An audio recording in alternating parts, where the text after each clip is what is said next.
right, we are here. We are going to work on our watercolor background or sky kind of thing that's going to end up turning into our planets for our outer space work of art. So my goal is to fill this entire sheet of paper with water and watercolor. And I have a couple different techniques I'm going to use. So right now I'm just kind of painting in color. So this would be dry on wet.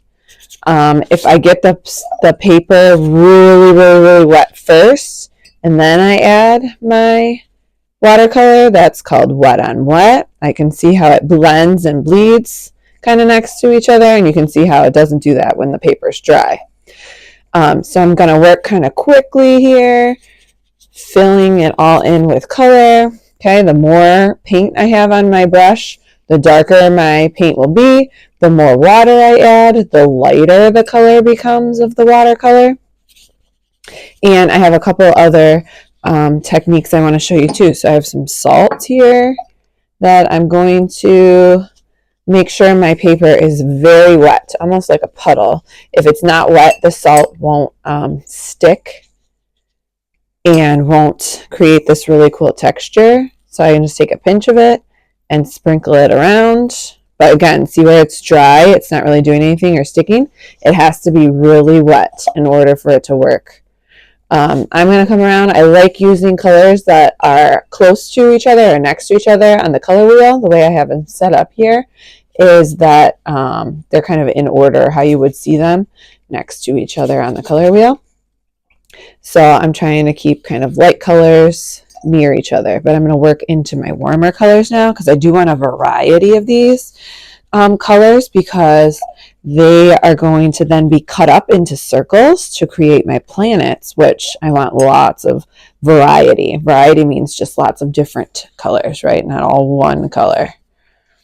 All right, as I'm working, I'm making my page really wet because I want to add a little more salts. I also have some rubbing alcohol that's used for, like, if you cut yourself to clean a wound. And what I can do is I can use my paintbrush to dip into the rubbing alcohol to drip onto my watercolor. But I want to show you, if it's not wet, it won't make this cool thing. So I'm going to try it on this blue. So you can see here, it didn't really do much. You can see it slightly, but where it's wet, you can see it makes this really kind of unique kind of circle that can almost look like a crater or something on our planets later.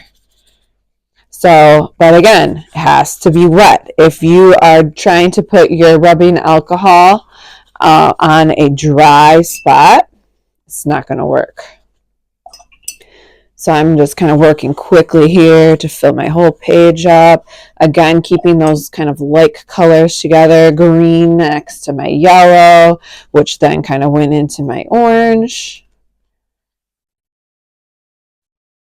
And sometimes I'm just adding water straight to it. Sometimes I'm adding more paint to it.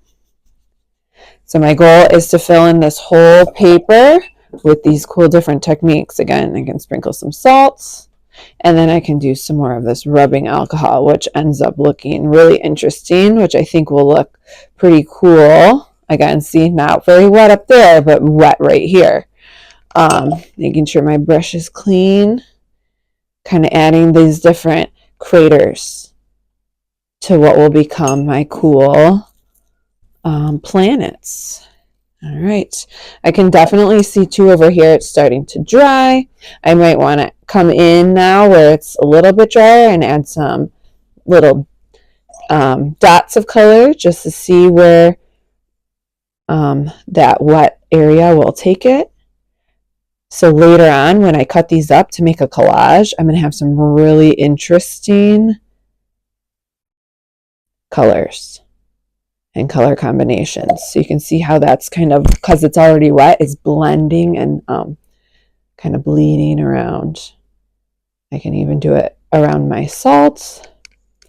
Oops, don't put it in the salt, silly. Let's see. See, it's not really doing anything there because it's not wet. Okay, so I can tell it's wet there, right? So I did that. Let's see what will happen if I put a drop of the rubbing alcohol in it. Ooh, that's cool. So really it's just about kind of making marks, adding colors, see what you can come up with using rubbing alcohol, watercolor, and salt. Should get some really unique textures that we can then use as our planets. Now I don't love that, so I'm going to come in and change that. I want it to look different. Sprinkle some salt there.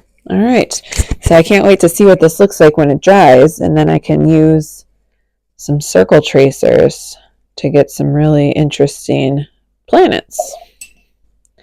All right, can't wait to see what y'all come up with.